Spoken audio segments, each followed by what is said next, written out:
Hi, my name is Andrea Hebert, registered dietitian, and I'm very happy to be with you today to talk about what it means to eat clean and why it's so important in everyday life. I'm hoping by the end of this presentation, you will have the tools necessary to eat clean on an everyday basis. Choose foods that ultimately keep you happy and healthy throughout the years. Let food be thy medicine, and medicine be thy food. Hippocrates, father of medicine, 431 BC. The healing properties of food have been reported by cultures worldwide throughout history.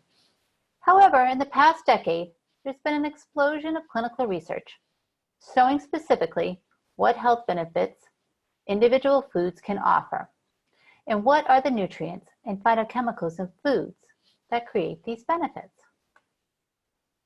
Today, we're going to discuss what clean eating is, what are whole foods, and discuss easy ways to incorporate clean eating into your everyday life cycle. So let's begin by discussing what is clean eating.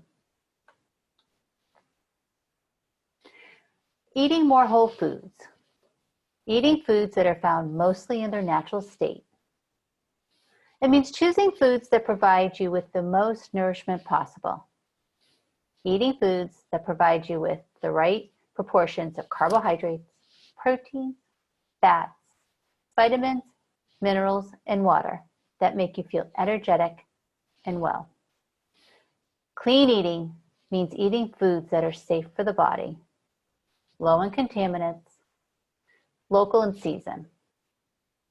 This helps to minimize the carbon footprint and pollution we all feel. Making plants the star of the plate. Plant-based eating helps with cutting out on items that have a lot of added sugar, refined grains, and unhealthy fats that are linked, and they are linked with many health benefits such as heart disease, cancer prevention, obesity reduction, diabetes reduction, and reduction in cognitive decline. Clean up your act. Look at your daily routine.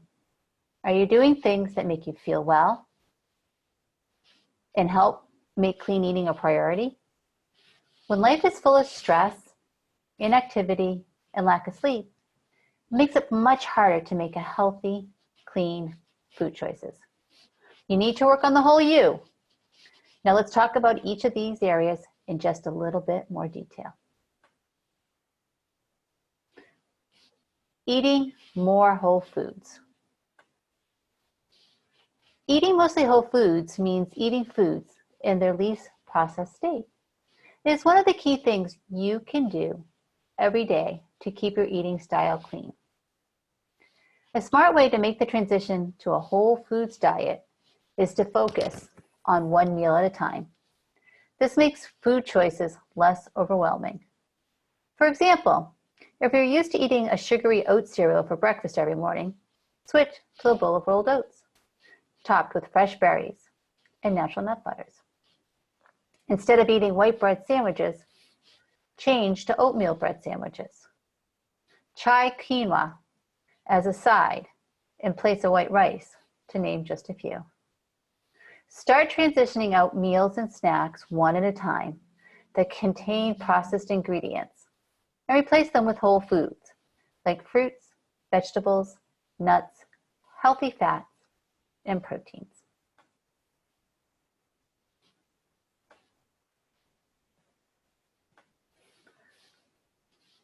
The Whole Food Council has developed stamps to put on foods to help it make it easier for consumers to pick whole grain products. If you have a question on if a food is considered a whole grain, just look for these whole grain stamps. They will make it a little bit easier.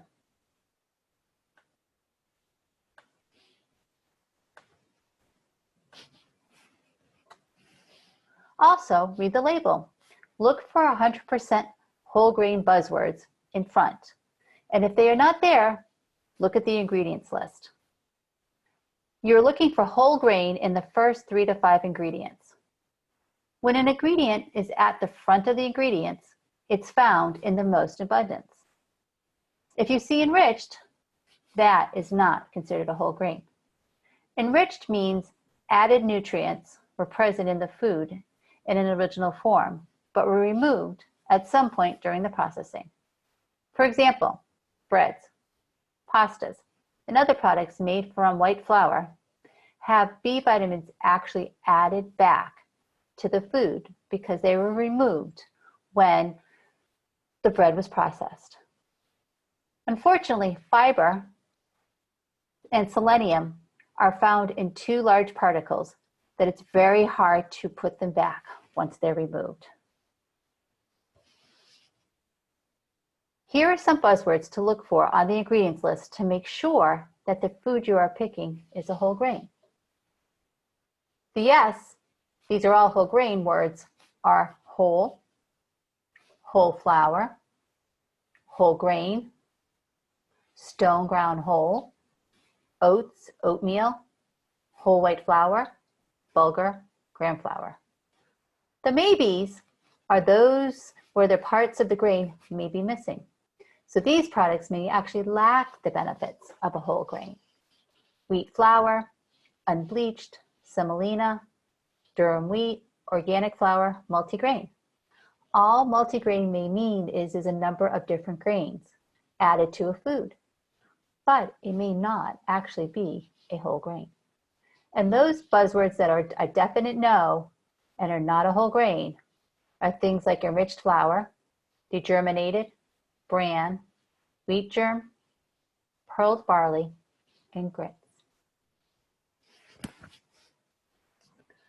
Minimally processed means products that have short ingredients lists, tend to have healthy nutrients such as fiber and protein, have new and interesting flavors, and are in the absence of hormones, high fructose corn syrup, preservatives, and other negatives. An example of a whole food is this pumpkin. It says all natural, no preservatives. And when you look at the ingredient list, look what you see. You just see pumpkin. Clean eating means eating for nourishment. Eating within 2 hours of getting up helps to jumpstart your metabolism after a long night of rest. And then having a meal or snack every 4 to 5 hours helps to keep your mind sharp and your body energized throughout the day.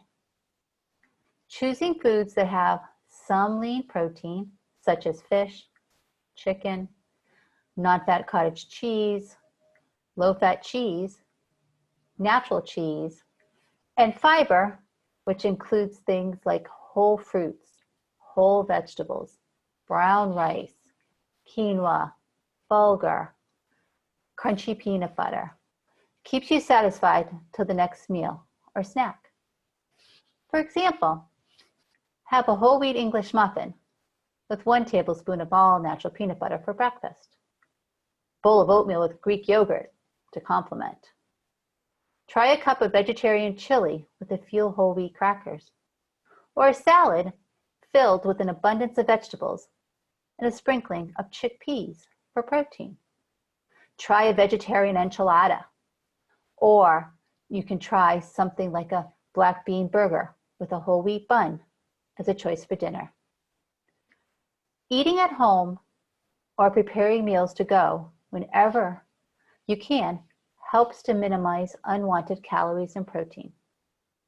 Although calories are now posted on most menu restaurants, and it's supposed to make it easier for consumers to pick healthier choices, a recent study showed that when they were actually tested in the lab, the calories that were reported on the menu were actually off by 100 to 200 in the actual foods. Eating more clean means eating safe foods. Eating foods that are safe means eating foods that will not harm us.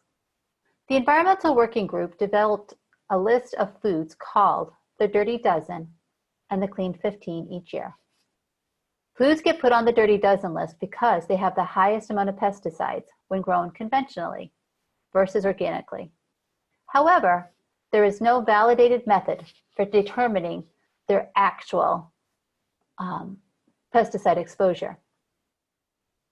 While they're washed and peeled before testing, the actual intake and risk of consuming harmful residues isn't assessed. Also, we do not know if organic pesticides have the same concerns at this time. We cannot say that more or less risk than conventionally grown ones. Also, organic produce can also be more expensive. And we know that 50% of Americans don't eat enough fiber, potassium, calcium, magnesium, and minerals found in fruits and veggies. And even worse, less than 10% of us are actually meeting our needs for the recommended servings of fruits and vegetables, 5 to 13 servings combined to be exact. Based on this, if you want to go organic, choosing organic of the dirty dozen may be the most economical way to go. But if you're stressed and concerned about the costs, simply soaking your vegetables for a few minutes or rinsing your produce under running water for 30 seconds will keep the food safe and remove 80 to 90% of the pesticides that are on that fruit or that vegetable. Bottom line, it's more important that you get in an adequate amount of fruits and vegetables on a daily basis. Clean eating means eating locally. Why should we eat local? Here's a couple points. Eating local is fresher. Have you ever gone to that farm stand and picked up that apple or that orange and said, tastes very yummy compared to the one that you might buy that comes from California that's been sitting in a truck across the US in the store? It has less additives to keep it from going bad. It supports your local economy. Farmers are very hard workers. Not that all of us are, but farmers have to deal with a lot of the stresses and strains of weather, as well as doing business with bigger opportunities. Benefits the local environment and promotes a safer food supply. It has less chances of contamination. Eating locally is actually eating fresher. Foods that have less additives to keep from going bad, supports that local community, and benefits the local environment and promotes a safer food supply. So how can you eat locally? There's great ways to eat locally. You can attend a local farmer's market, buying locally grown produce in the grocery store. There's a great website called seasonalfoodguide.org that you can get into on your computer, and it allows you to pick the state you live in, the month you're interested in, and then will tell you exactly what food happens to be local during that month. Also, you can look into local community supported agriculture, CSAs, which is food production and distribution system that connects local farmers and consumers. In short, people buy shares of farms, harvest in advance, and then receive a portion of those crops as their harvest. To find a CSA near you, just type in local CSA farmers and they will pop up.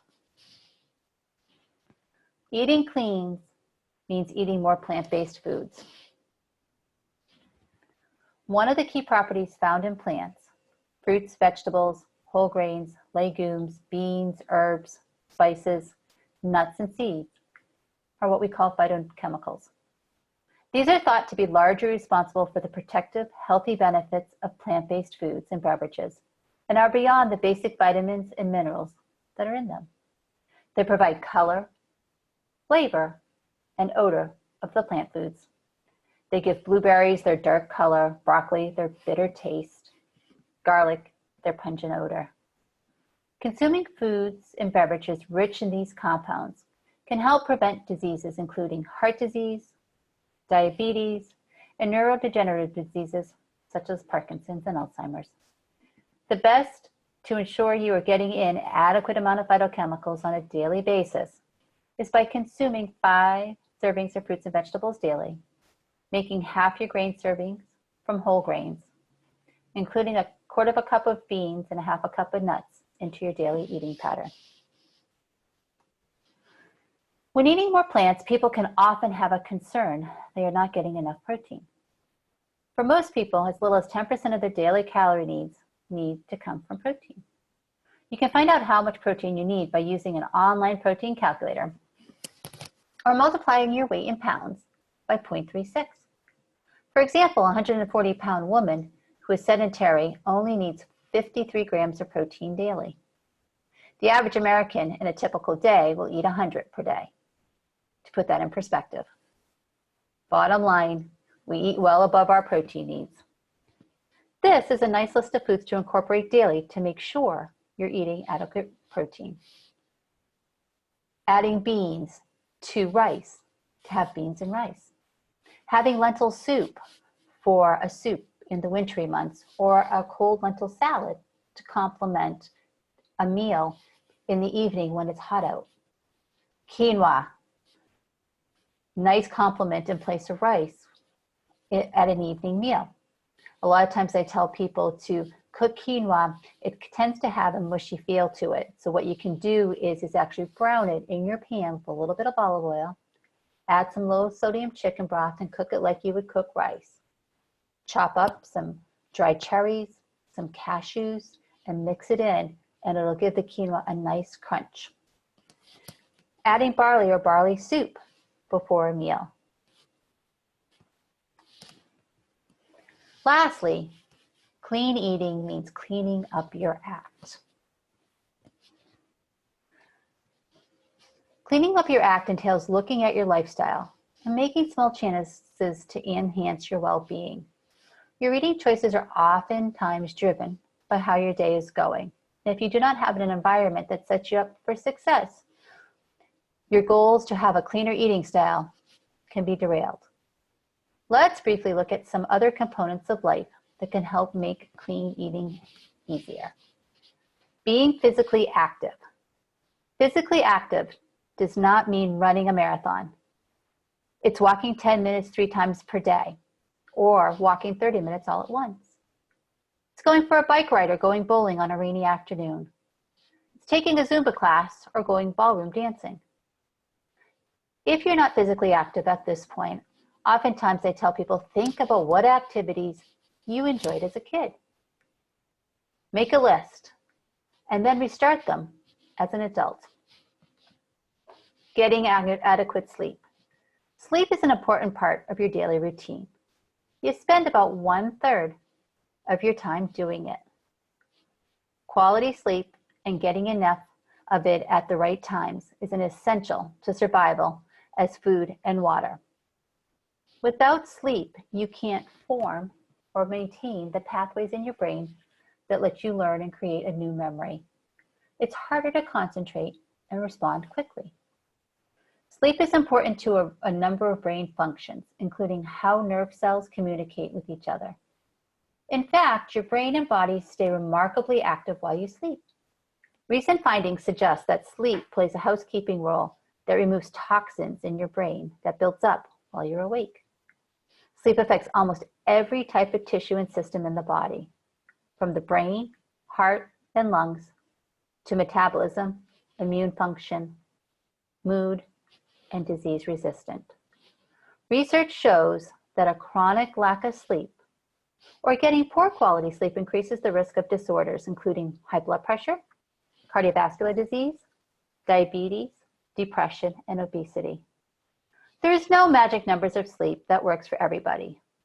Babies initially sleep as much as 16 to 18 hours per day, which may boost growth and development, especially of their brains. School-age kids and teens on average need about 9.5 hours of sleep a night. And for most adults, at least 7 to 9 hours of sleep a night is important. Here are some ways to help you ensure that you do have good sleep hygiene. And if you don't, it may help you improve your night's sleep. Set a schedule. Go to bed and wake up at the same time each day. Exercise 20 to 30 minutes a day, but no later than a few hours before going to bed, because sometimes with the adrenaline kick of exercise, it may end up keeping you awake instead of helping you fall asleep. Avoid caffeine and nicotine late in the day and alcoholic drinks before bed. Relax, relax, relax. Try a warm bath, reading, or another relaxing routine before you hit bed. Create a room for sleep. Avoid bright lights, loud sounds. Keep the room at a comfortable temperature and don't watch TV or have a computer in your bedroom. Don't lie in bed awake. If you don't get to sleep, do something else, like reading or listening to music, until you feel tired. See a doctor if you're having a problem with sleeping. If you feel unusually tired during the day, most sleep disorders can be treated effectively. Using health stress management techniques throughout the year can also help you fall asleep better. Your mind deserves better than to be loaded down with never-ending jobs of worry. No stress can be beneficial and may lead to actual problem solving. A lot of stress is unnecessary and even harmful by increasing your risk of many diseases, heart disease, diabetes. So finding ways to manage stress is essential to a productive, happy, clean eating life.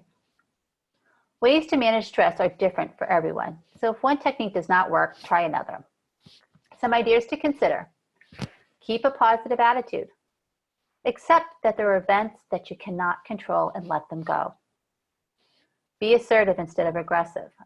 Assert your feelings, opinions, or beliefs instead of becoming angry, defensive, or passive. Learn and practice relaxation techniques. Try meditation, yoga, Tai Chi for stress management. I have a technique I'd like you to try right now before we continue.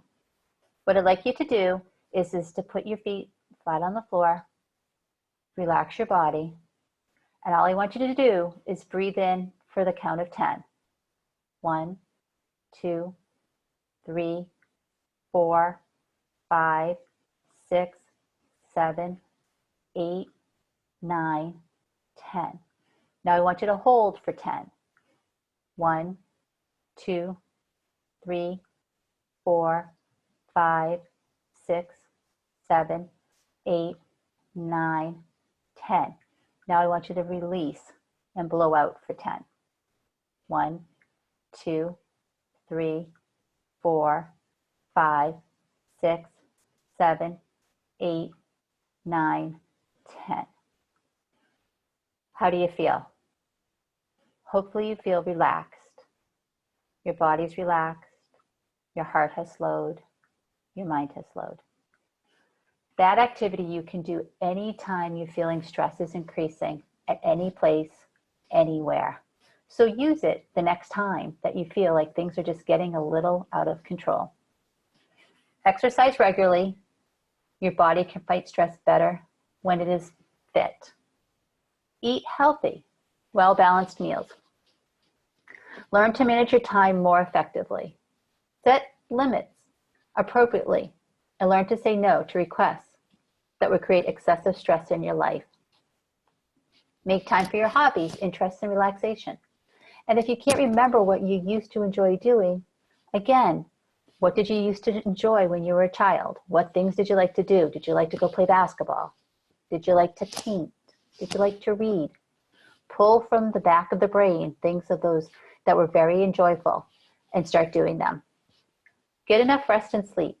Your body needs time to recover from stressful events. Seek out social support and spend enough time with those you enjoy. By spending time with those you enjoy, you connect with people. You're wired to do this. Your brain, which forms only 2% of your body weight, consumes 20% of your energy. Uses its limited resources on social thinking. Having strong and social bonds is as good for you as quitting smoking. Connecting with other people, even the most basic ways, also makes you happier, especially when you know they need your help. One study of adults found that brain's reward center, which turns on when people feel pleasure, was more active when people gave $10 to charity than when they received $10. Social connections are as important to your survival as flourishing as the need for food, safety, and shelter. But over the 50 years, while society has been growing more and more prosperous and individualistic, our social connections have been decreasing. We volunteer less, we entertain less, we're getting married less, we're having fewer children, and having fewer and fewer closer friends to share intimate details of our lives. We're increasing denying our social nature and paying a price for it. Over the same period of time that social isolation has increased, our levels of happiness have gone down, rates in suicides and depression have multiplied. Connecting with people helps to boost our mental health, increase our feelings of belonging, purpose, and happiness, and reduces our stress. Ultimately, when we are sleeping well, managing everyday stressors, adequately moving daily, talking to friends, our ability to make clean and balanced eating is much easier. So, in summary, eating foods in its most natural state, choosing mostly foods with 5 ingredients or less, limiting fast foods, using natural sweeteners or maple syrup, increasing whole grains, fruits, and vegetables, and cleaning up our act. Thank you for joining me in this discussion of clean eating, eating more for whole foods. I hope you enjoyed the information provided and hope you can take away one pearl to incorporate into your everyday life to make life a little bit cleaner.